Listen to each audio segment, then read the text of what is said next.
Are you doing that or I'm not doing that? No, I did that. I logged. For coming. There it is. My name is Christina Kintop, and I am the co-president of the League of Women Voters of Douglas County, along with Lee Sandoff Baker. Right up here, we'll be moderating the questions coming in online. We are a nonpartisan political organization whose main objective is to promote political responsibility through the informed and active participation in all government at all levels, especially locally. The League is proud to be a nonpartisan, neither supporting or opposing candidates or political parties at any level of government, but always working on vital issues of concern to members of the public. This candidate forum is but one example of an important work the League promotes, and I want to thank the candidates who are here tonight. Running and holding public office is a huge commitment and very important to our democracy, so thank you both for being here. I also want to thank all this evening's volunteers that helped put this together and making this forum possible. Go ahead. If you have any questions during the forum, you can email the 73rd Assembly Forum at abcleaguevoters.org. The Douglas County League of Women Voters has co-sponsored this with the Ashland-Bayfield County, so I want to thank everybody. I think they're live somewhere in Bayfield, Ashland. So welcome to all of them, and thank you for helping. Tonight's moderator will be Allison Luderman. She is from the League of Women Voters of Bayfield, Ashland-Bayfield County. And just a shameless plug, if anybody is interested, and you aren't sure if you're even registered to vote, we have this great little QR code. You can make sure you're registered to vote. If anybody wants more information on how to join the League, whether it's Ashland, Bayfield, or Douglas County, again, we have information right here with another great QR code, and you can join and become a member of the League. The League has been around for 120 years, and it's an important part of the democracy in our community. So I would encourage any of you to look into becoming a member. So that's my shameless plug. If you want to see what the League in Douglas County has been up to, we've been up to a lot. There's these great postcards here that have shown we've only been official League officially since March. But we started to come together back in December. So we have kind of hit the ground running. So if you have any more questions, feel free to ask Lee or myself. Without further ado, I would like to introduce our two candidates, John Adams and Angela Stroud, both running for the new 73rd district, which does include Ashland and Bayfield County. So that whole strip. So thank you again for being here tonight, and we'll pass the baton to you, Allison. Thanks, Christina. Hello once again, my name is Allison Luderman. I am your moderator for the evening. We do welcome all of you here and those of you who are participating in Zoom. We will be hearing from the candidates running for the Democratic primary for the 73rd Assembly District. There is no Republican primary, which is why we're not doing a forum with the Republican candidate. Hopefully everyone's turned off their phones. This is the format for the forum. We're going to have opening statements. They're going to be 2 minutes. Then we'll have question and answer period. And then the candidates will offer a 1-minute closing statement. Each candidate will have a time limit for their answers. I'll announce the time limit for each question. Generally, I'm going to have 2 minutes on a question. If it's a shorter question, I might tell them you get a minute. When a candidate has 30 seconds to go, our timekeeper will hold up a 30-second warning sign and then followed by the stop sign. The candidate may complete their sentence, but must stop speaking if I've asked them to do so. I know time limits are frustrating, but we have a lot of questions, and we think it would be fair to you in this audience and fair to the people watching by Zoom to allow these candidates as much opportunity to answer as many questions in the hour that we have. We randomly drew number that determined both the seating and the starting speaking order. Mr. Adams will give his opening statement first, and then Ms. Stroud will give hers. And then when the questioning starts, we just reverse back and forth and back and forth. And when the candidates, it's time for their closing statements, then Ms. Stroud would give her closing statement first, followed by Mr. Adams.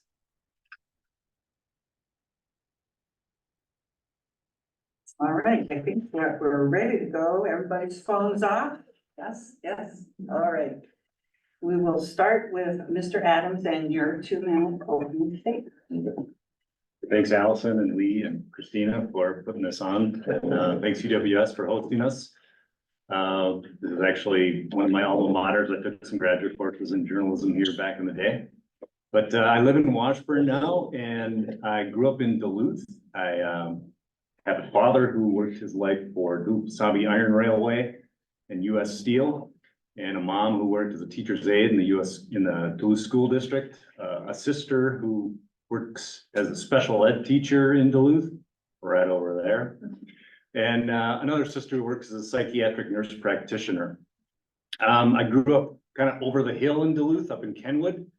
And I grew up with kind of a rowdy group of boys who were a couple years older than me. And they kind of taught me how to take a loss tough, how to survive a tough loss. And I was a little bit younger and a little bit smaller than them. And so it kind of set up my political philosophy to always stand up for the little guy.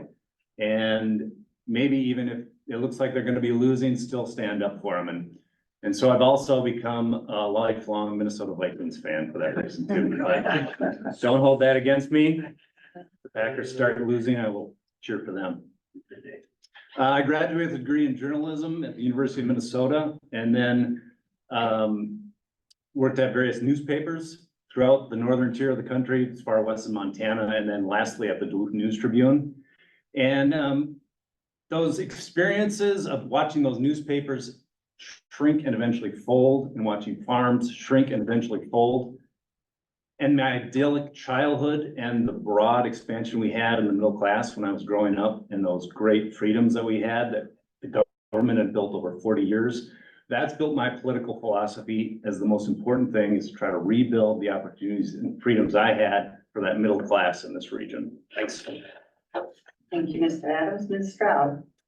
Yeah, I just want to echo the thanks for everybody who helped put this together, and thank you all for coming. My name is Stroud. I'm from Ashland, and I am running for assembly because I believe in democracy. And I was really concerned as I was doing research of the direction that things were going, how much strain our democracy is under. And government is a critical part of our lives. Government is a force of good in our lives. And that's a case that we need to make. And in Wisconsin, that has been a difficult case in recent years because of gerrymandering, because of unfair maps, and because of people feeling disenfranchised. And this year we have an enormous opportunity. You know, the 73rd and what was the 74th, those are all different now. Now we are one district that runs from Superior to Bad River.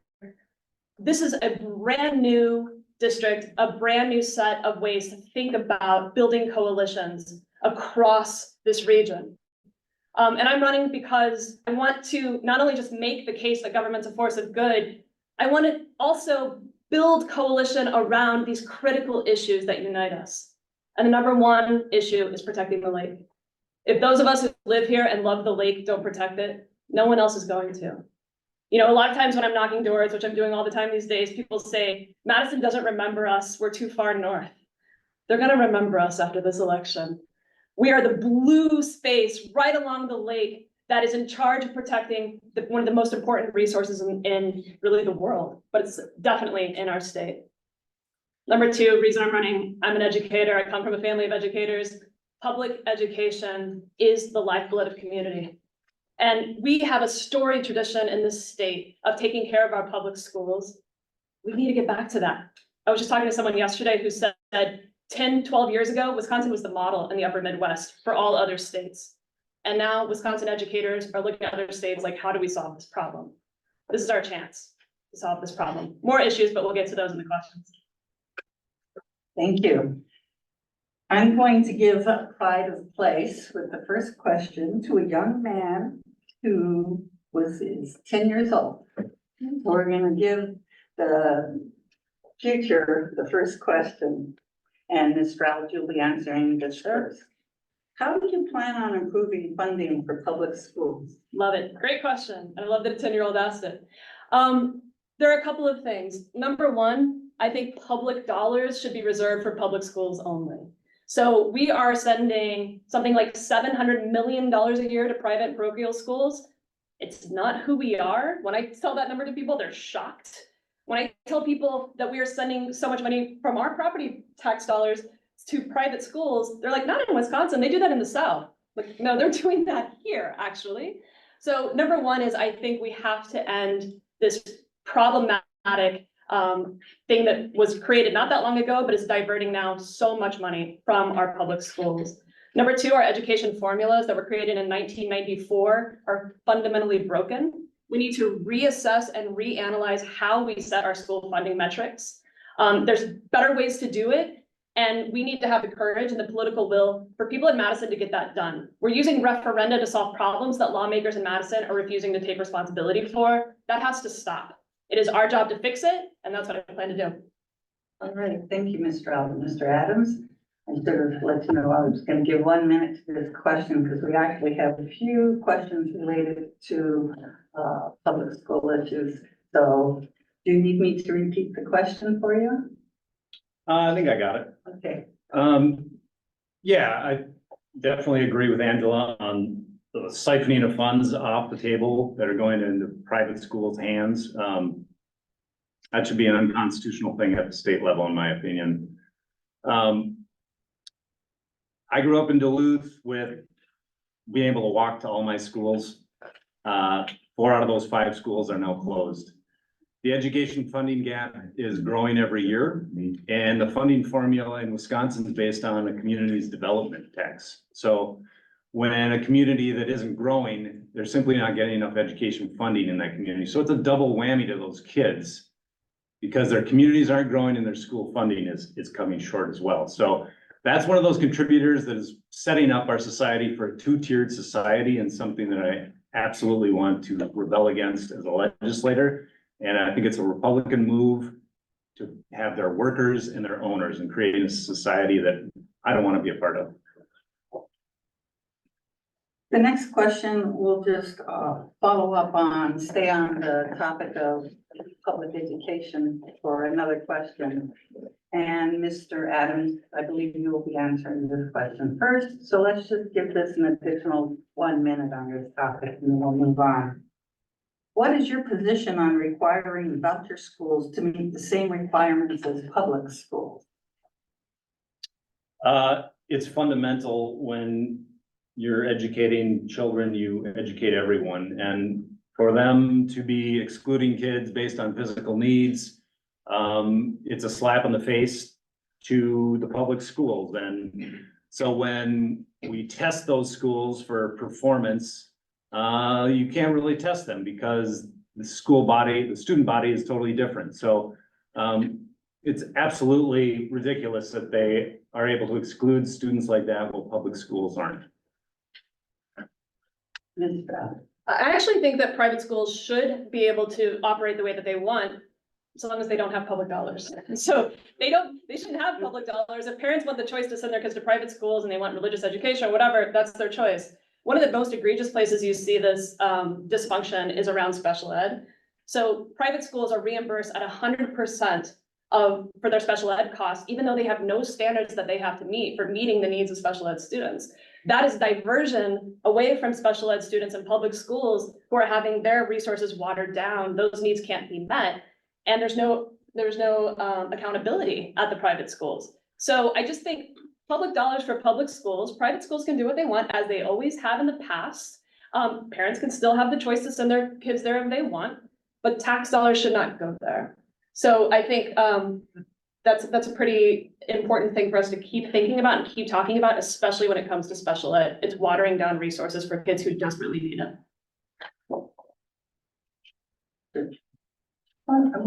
Now we've gotten one question on the issue of Medicaid expansion.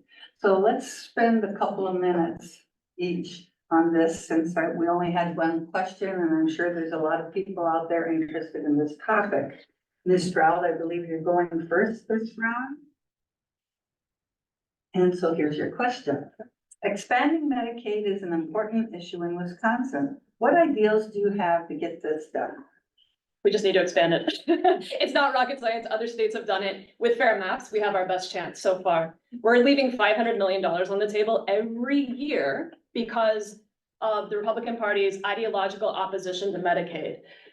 I find that absurd when what that means is we're actually insuring fewer people in this state. So why would we not want to cover more people with 90% of the cost being covered by the federal government? And you might think, well, what about the other 10%?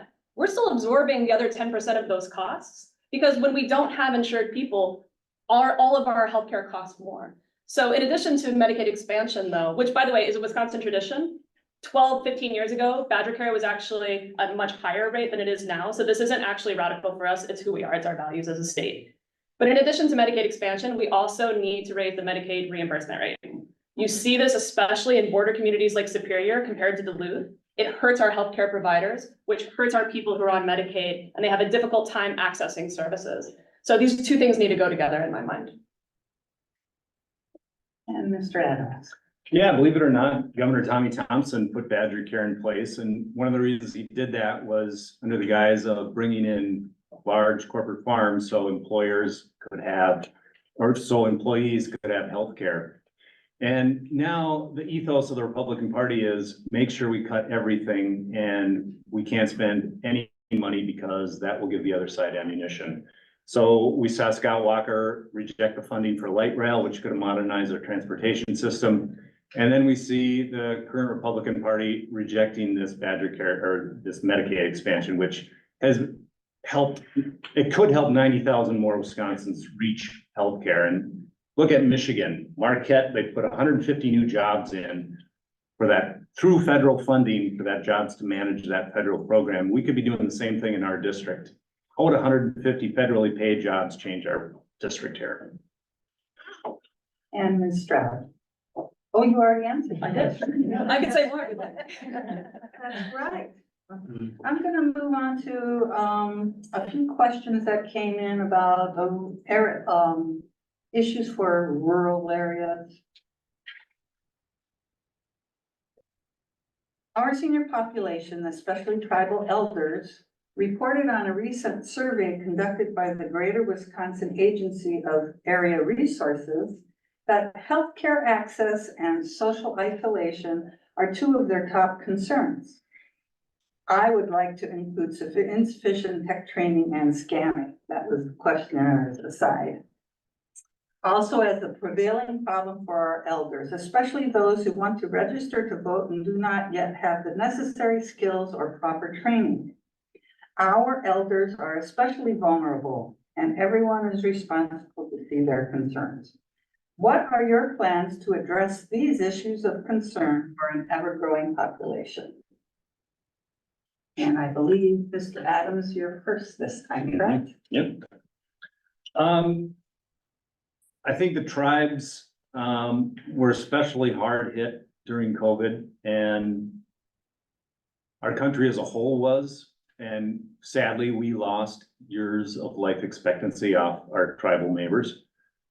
And so the challenge for us and for the tribes is how to rebuild that social isolation that came about with COVID.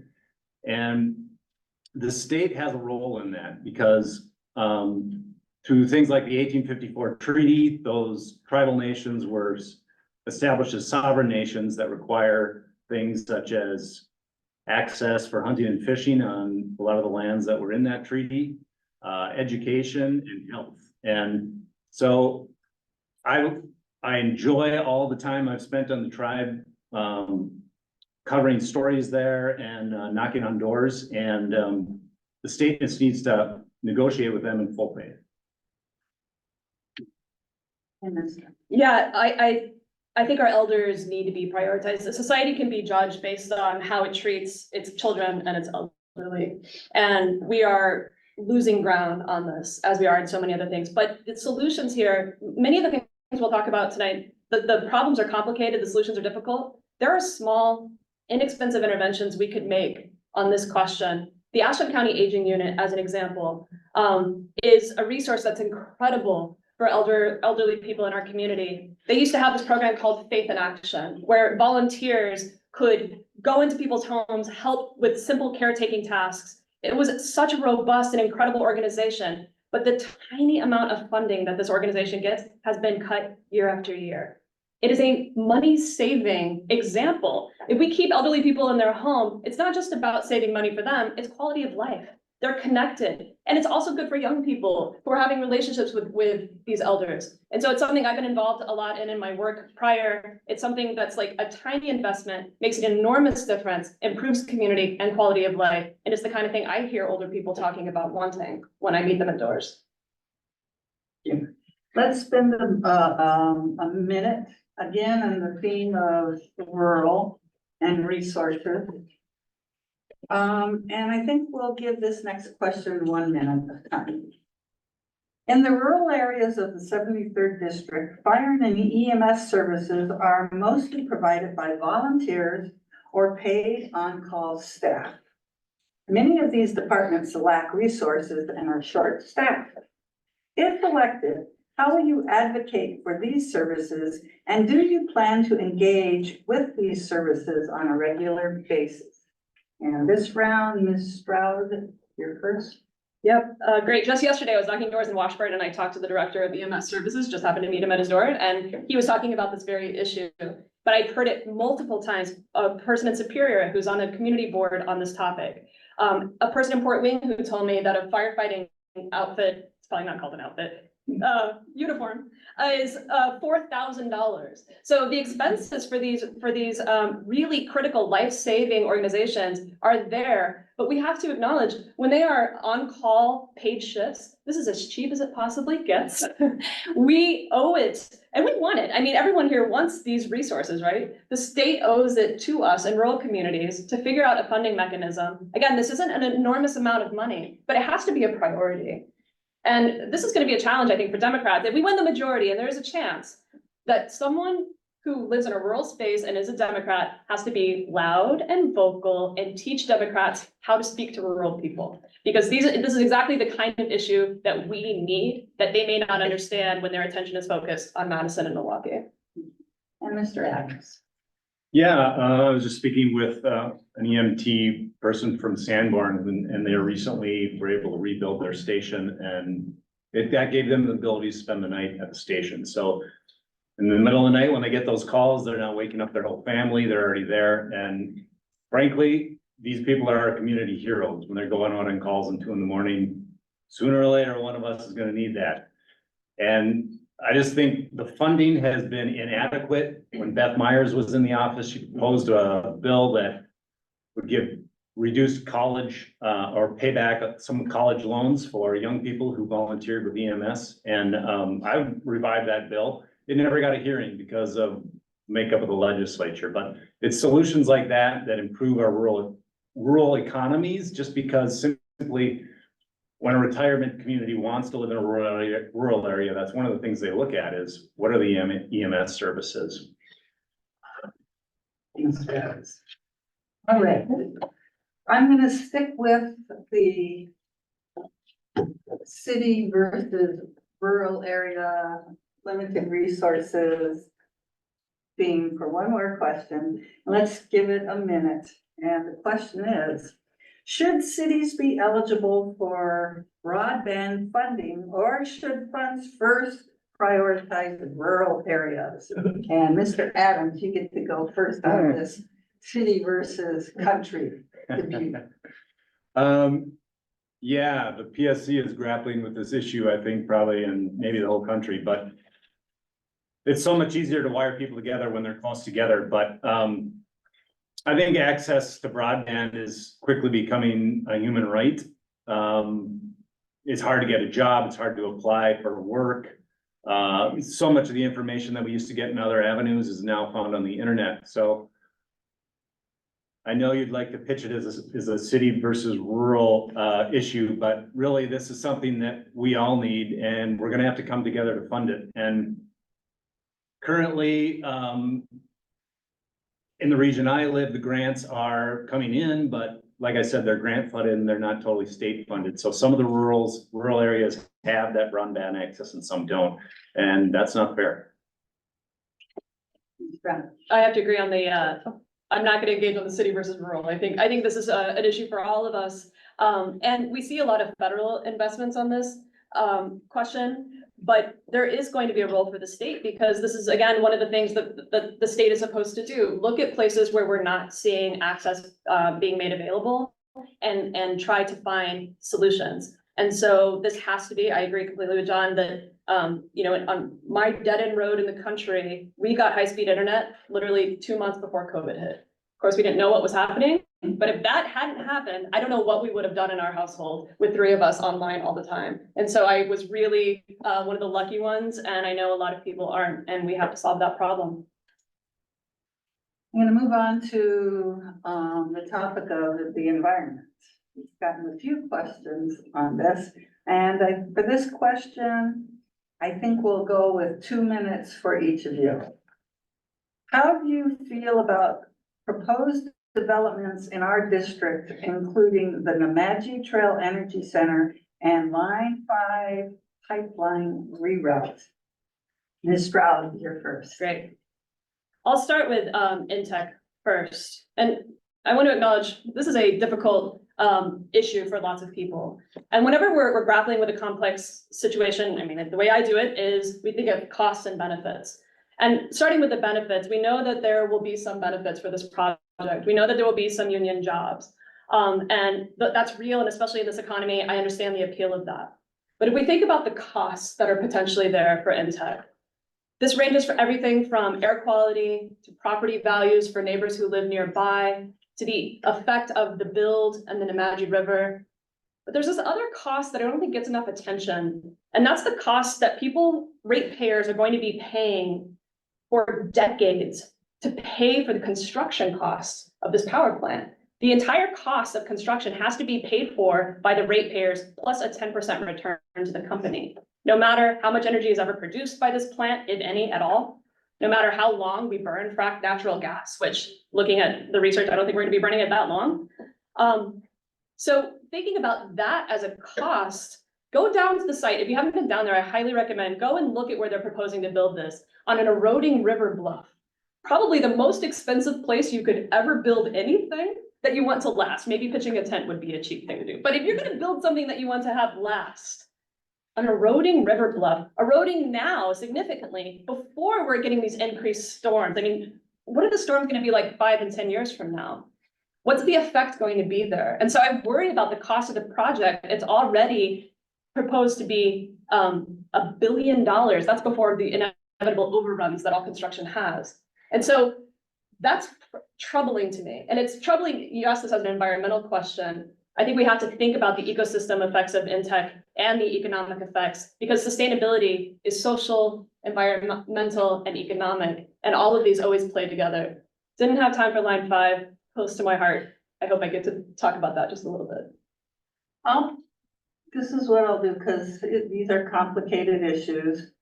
Mr. Adams, give us 2 minutes on the Nemadji Trail Energy Center, and then we'll go back and we'll do 1 minute each on the Line 5 pipeline reroute. How's that sound? Perfect, thank you. All right, Okay. 2 minutes on the Nemadji Trail Energy Center.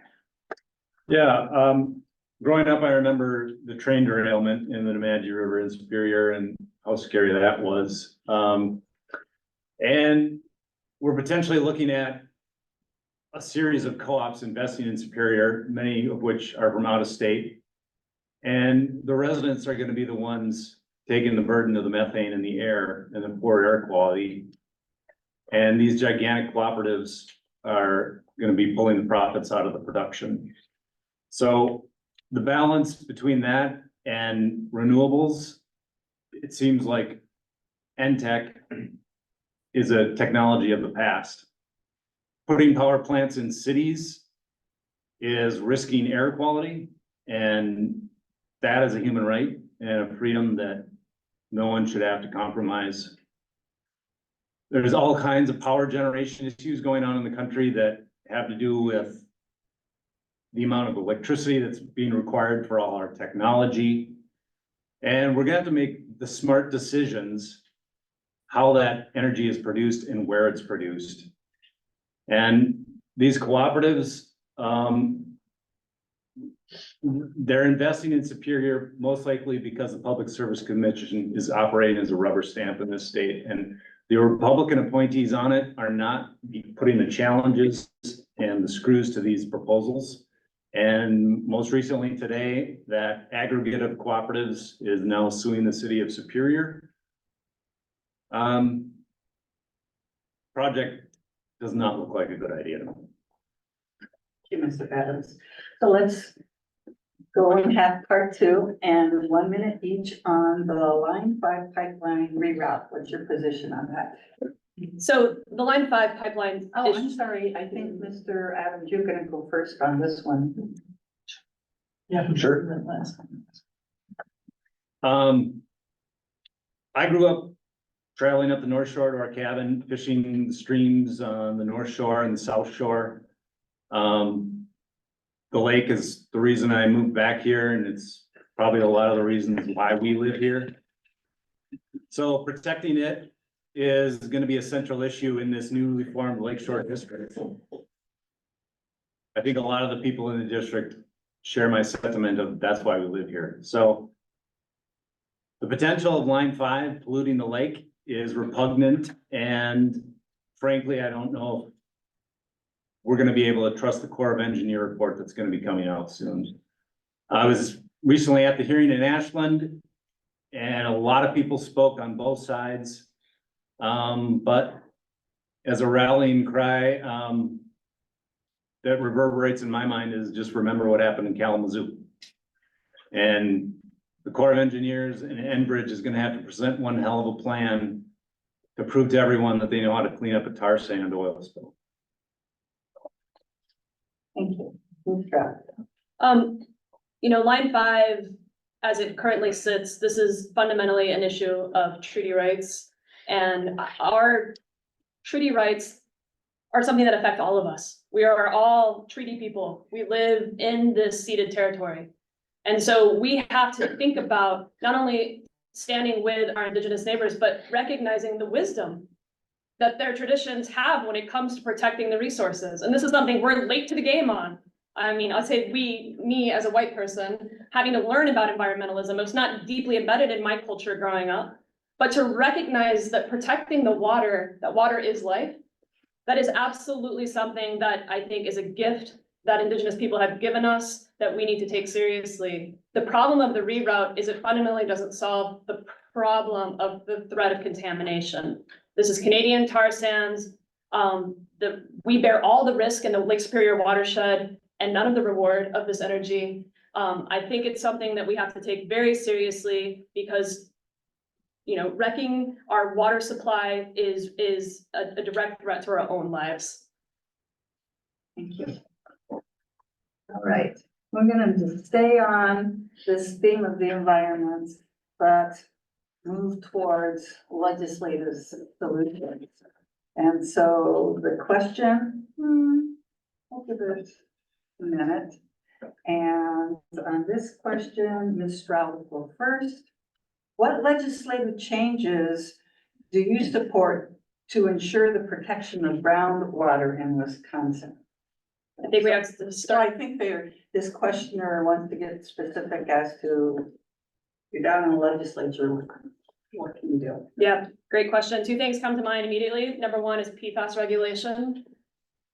These forever chemicals are just what they sound like. And we have to look at every way in which they are getting into our water supply, whether it's spraying manure in fields or fire foam contamination. We have to go to the source. It has to be highly regulated. Other states are doing that better than Wisconsin is by far. There are models to look at. The second thing I would look at is CAFOs. We are lucky in our district not to have any, but when we're talking about working as a legislature, Bayfield County is the only county in the entire state that has ever successfully kept CAFO out. At the legislative level, I would want to work with others to talk about how that happened, how others can do that, because this is about protecting wells and protecting drinking water. So those are two that come immediately to mind for me. Thank you. And Mr. Adams. Yeah, I think currently at the legislature, the PFAS funding is held up in the legislature, but that is an issue that I think all our cities are gonna be dealing with and important for city residents and in rural areas. For example, in Chequamegon Bay right now, it's full of runoff and it's a mud bay. And same thing happens in Superior Entryway and St. Louis River mouth. And that has more to do with changes in agriculture production and planting on clay soils and the dominance of corn in our food supply. And that's the kind of experience I have as a farmer to know that a lot of those fields used to be hay and grass and we used to pasture our animals and farmers are in a pinch. So they're planting it to corn and possibly irresponsibly, but as a legislature, you have to look at where people are at financially and the pressures they're under and have empathy and still try to come up with solutions for things like that. Thank you. We got one question that's a topic in the news a lot. So I think it's important to cover this question, especially since the issue, which is housing, dramatically affects especially the younger generations. So I'll give this question 2 minutes, and Mr. Adams, we'll start with you. How can Wisconsin better invest in affordable housing? I think housing is an issue that probably every one of us potentially dealing with, or our families are. I have a sister who was trying to move back to Duluth recently and she had a lot of money to spend and couldn't afford a house. And so when I think about housing or the economy, I think about what's happening in my own life and find that that story can be replicated in a lot of people I talk to. So there's a bill in the Minnesota legislature that is to ban investment groups from purchasing houses. Currently, 1 out of every 4 homes in the country is purchased by one of these investment companies. So that is hijacking the price of homes. And something like that could be done at the state level in Wisconsin as well. So the home prices are artificially jacked up. And that is something that's affecting everyone on the whole economic spectrum, from people who can easily afford homes to homeless people on the street. And the state can step in with some simple solutions like that, but also things like funding that grants to communities with the caveat that there must be a mechanism also at the local level for allowing zoning that allows more housing density. So, for example, in St. Paul, they recently passed an accessory dwelling unit ordinance that allows basically people to put a second home on their lot. So increasing that density is another way to reduce that housing price. So Wisconsin could be doing the same thing. Thank you, Mr. Adams. Mr. Adams. Yeah, this is absolutely a need, as we all know. I mean, the forces that have fundamentally altered our housing markets are draining the potential for workforce development. It's hurting schools, and things like people's capacities to do volunteer work on the side because they're instead working 2 jobs. So the market is not going to solve this problem alone. This, like healthcare, like education, without the government playing a role, you are going to continue to see the growth of inequality, because if people couldn't buy in already, they've lost their opportunity to do that. So the good news is we have historical examples of times the government has stepped up and provided opportunity when the market couldn't. We've seen in the past at the federal level, things like down payment assistance. That's something that could also happen at the state level. Absolutely, the zoning question has to be reassessed. We have to think about housing as a right. And so when we do that, we think differently about addressing this as a social problem. So mixed income building is an obvious example, but we've also seen a lot of enthusiasm here and in Bayfield County about community land trust as an option. it's a creative way of thinking about housing where you're not necessarily, where you're able to build equity, but you don't buy the home in the old traditional sense or the land that the home is sitting on. All this is to say that there are creative solutions possible if we prioritize it.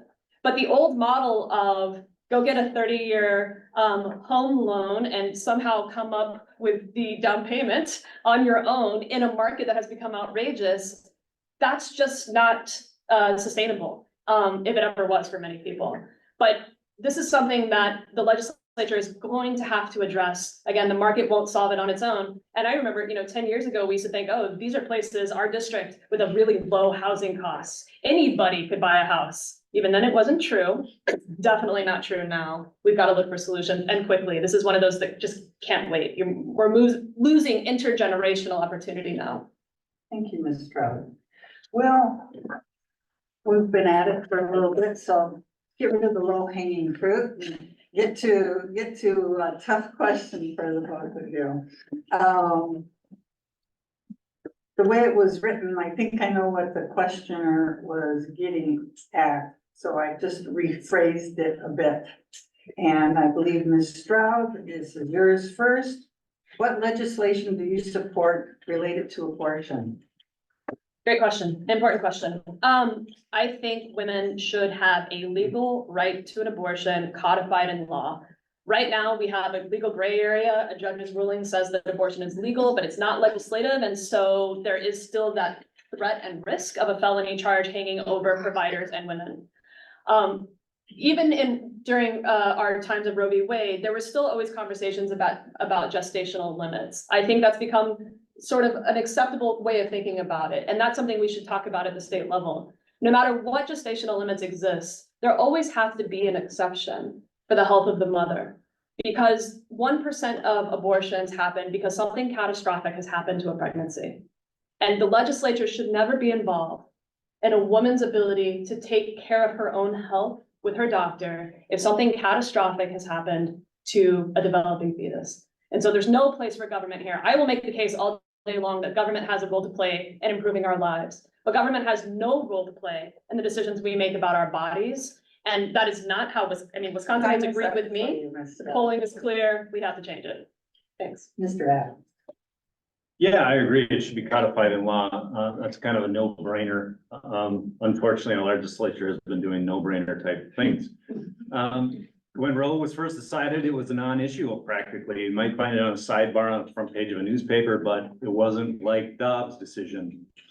What does that symbolize? It symbolizes the ginning up of the hate machine on the other side that turned this into a political issue. When I agree with Angela, to hear legislatures discuss it is wrong. It just doesn't sound right. We shouldn't be debating what is obviously a woman's choice. And that's one of those freedoms that is restricted from us since I grew up. And these restrictions have come from the Supreme Court. They've come from people who are intervening in our lives, and something I'll rebel against. Thank you, Mr. Adams. We have a question related to social media. I think we're gonna ask you to dial in on, as a member of the state assembly, what legislative solutions you think, but I'll read the question. And Mr. Adams, you're gonna go first on this one. With the new development of technology and lack of social media guidelines, the online sexual exploitation has been raging through communities, even rural communities. What can we do to advocate for the impacted youth, and what can we do to protect children from online sexual exploitation? And so I'd like you to focus in as a state legislature, what legislative solutions you could think of. Yeah. I'm not sure kids under 12 should be on social media. I'm not sure kids, because I don't have any, I don't know how hard it is to keep them off. Are ready for that responsibility.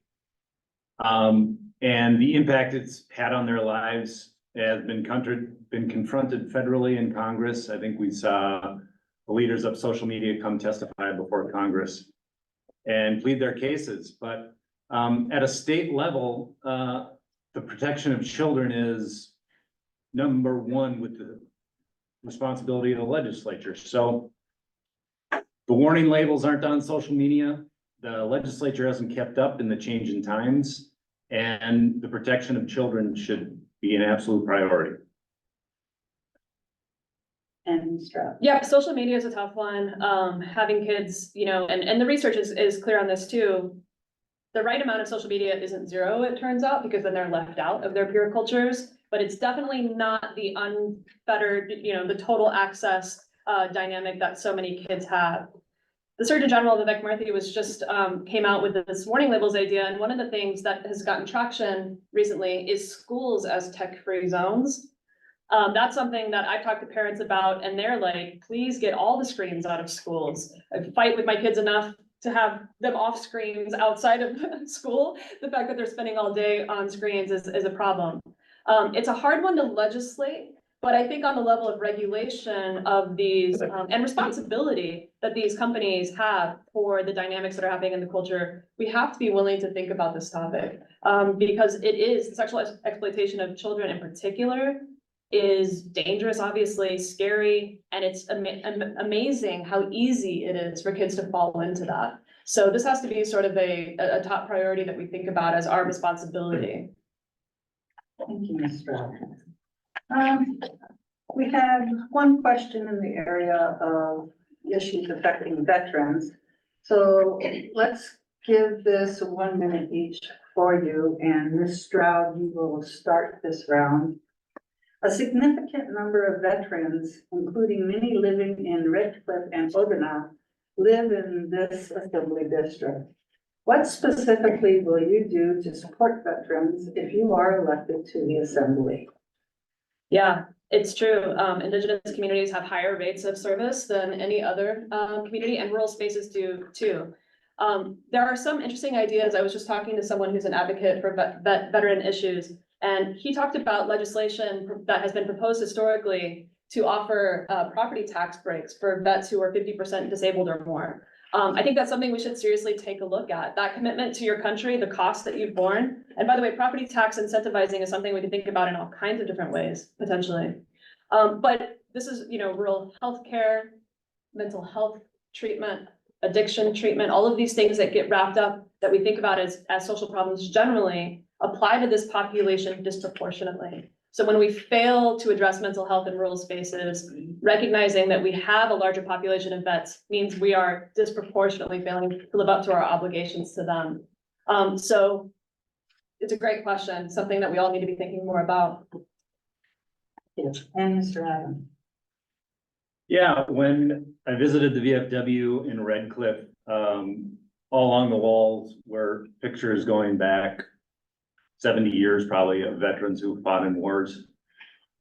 And I think the tribes respect veterans immensely and treat them as warriors. And for them to not feel that the country they fought for is paying them back is an injustice. And so I think programs like the Wisconsin Food Box program that are helping some of those retirees on reservations and all people on the reservations is a program that I'd like to see expanded.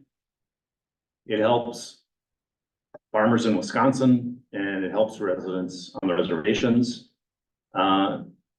So there's things like that, and housing is a prime issue for veterans, and we should be providing them with housing as well. Thank you. Nothing like a light topic for a good summer evening. We're gonna give this one 1 minute each. It is, and I believe Mr. Adams will start. What are your views about gun regulation in the state of Wisconsin?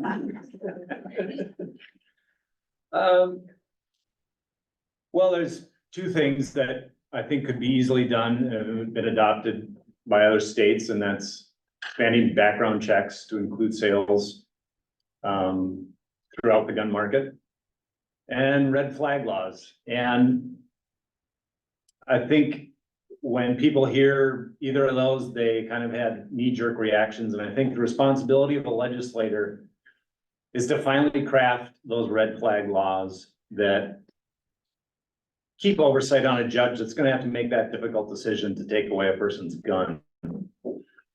Because a lot of those situations are volatile, where you have a person who's acting erratically or potentially violent. And to take their guns away in that situation is something they're gonna feel infringed upon, so, those proposals are easy to state, they're difficult to implement, and they need to be implemented with wisdom. Thank you, Mr. Adams. Mrs. Stroud. This is a topic I love to talk about. So this is a country with a Second Amendment that the court has defined as an individual right. We have a strong gun culture. We also absolutely can regulate guns. There is nothing in statute that says that regulation is a violation of our Second Amendment or even recent Supreme Court decisions.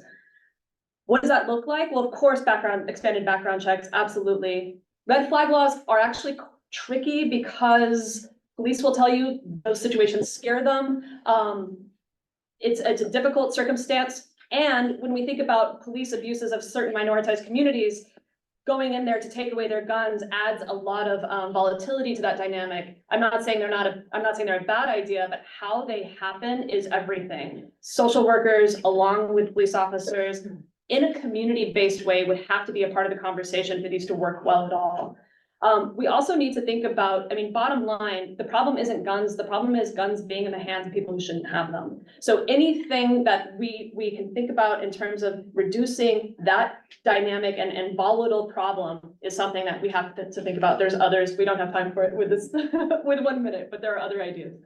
So I'm gonna move on to an important question that is probably a question that very few people are paying attention to. That is going to be on the August 13th primary ballot. That relates to proposed constitutional amendments. We'll give each of you 2 minutes on this one because we think that there's a lot of misinformation, disinformation, and no information and low information out there on this topic. And here's your question. It's in 2 parts. What is your opinion on the purpose of the 2 constitutional amendment referenda on the August 13th ballot? The questioner is looking for your substantive answer on that one. And then 2, what is your opinion of the process of putting such a referenda on a primary election ballot? That's the process part of the question. Part is the substance of the proposals, and the second part is how it landed on a primary ballot. And I believe, Ms. Stroud, you're going first on this one. I'm gonna take it in reverse order. I have to admit, I don't know the process of putting something on a primary ballot. I've never looked into that before. But it is always suspicious when someone's looking to put language, especially a constitutional amendment, on the lowest turnout election. That's troublesome to me. But it's also troublesome to me, I'm a pretty literate person, that it's difficult to understand the language of these constitutional amendments. There's not clarity here. And that feels by design. When you put 2 of these things together, low turnout election, very hard to understand. Then we get to the third thing. What is the substance of these constitutional amendments? My reading of it, thanks to the League of Women Voters to help me understand the complexity, is that the intention here is to remove the governor's ability to spend emergency funds when an emergency declaration has been made. I want to be in the legislature. I don't want to have the power taken away from the governor and put in the legislature to make this decision about how emergency funds are made, spent. This is something that we elect governors to do. I wonder about the intention behind it. My only thought is the Republican Party is an anti-government party. They don't want us spending money on things. And so for me, again, this is another place where government is a force of good. When there's an emergency, we need resources and we need them to be delivered quickly and to act quickly. And that's the role of the governor. I don't understand why this would be removed from the governor, no matter who the governor is. It's not just because we have a Democrat. I would want this to be the case no matter. I think that whoever is supporting these amendments needs to deliver a clear articulation and rationale. Defend these positions, explain to us why they're needed. I have not heard that. And so the absent all of that, putting all the pieces together, I think they're super problematic. If you don't know, vote no. That's great. And Mr. Adams? Yeah, I think this is a political move, and if you recall, when Governor Evers was first elected, the first thing the Republicans did was try to restrict his powers. And they're doing the same thing here. Restricting money that he should have the authority to spend. It's not like when there's an emergency situation, you want to spend time dilly-dallying with legislators over how to exactly spend the money. And the same thing is happening in topic after topic with this legislature. They want all the power and control at the state. They don't want local communities to be able to make decisions for themselves, and they don't want the governor to be able to make decisions for himself.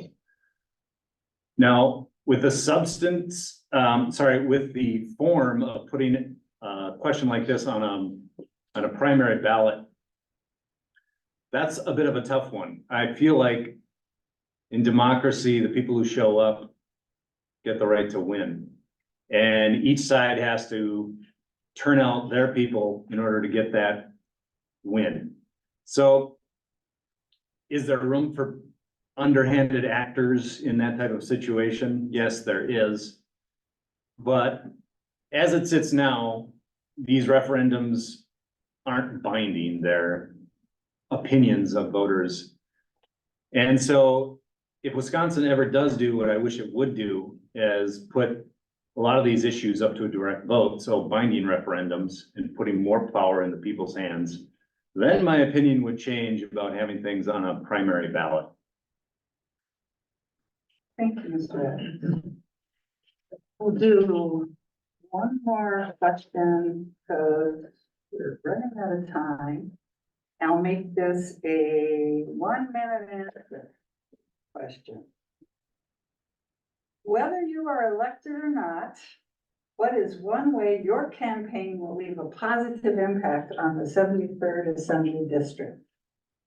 And I think we're going with Mr. Adams on this one first.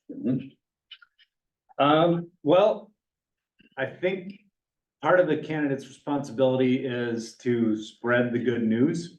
When I go out on doors and I start talking with people, I'm always buoyed by their spirit and their ideas. And so I talk to other constituents about other people's ideas.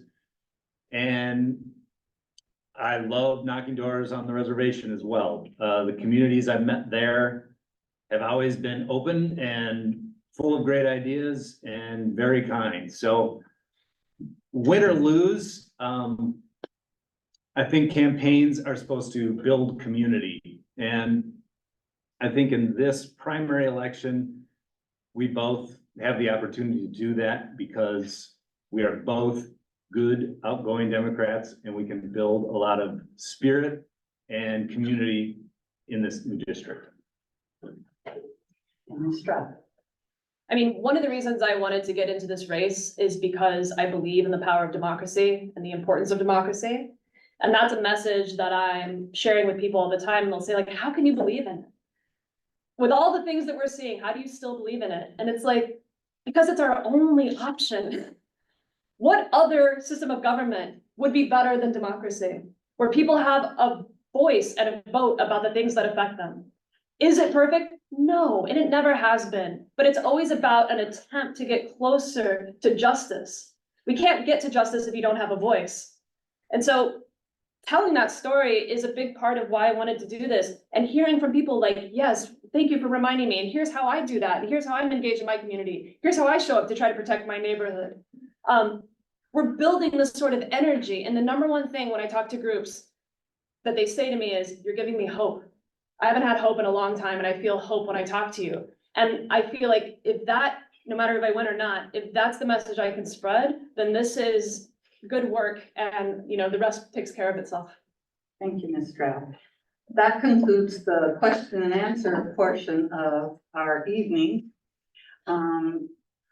We do apologize if your question wasn't asked, but you can see we had many questions come in, and we so appreciate everybody who's here and gave us your questions, who sent their questions in advance, who are watching now over Zoom and sent your questions in via email.